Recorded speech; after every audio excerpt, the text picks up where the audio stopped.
remains in effect from 10 a.m. this morning to 1 p.m. Wednesday. For Muskingum County, snow beginning. Light snow has already developed.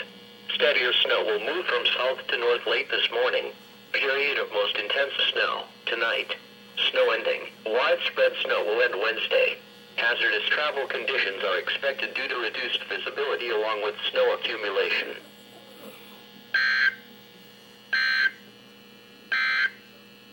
The National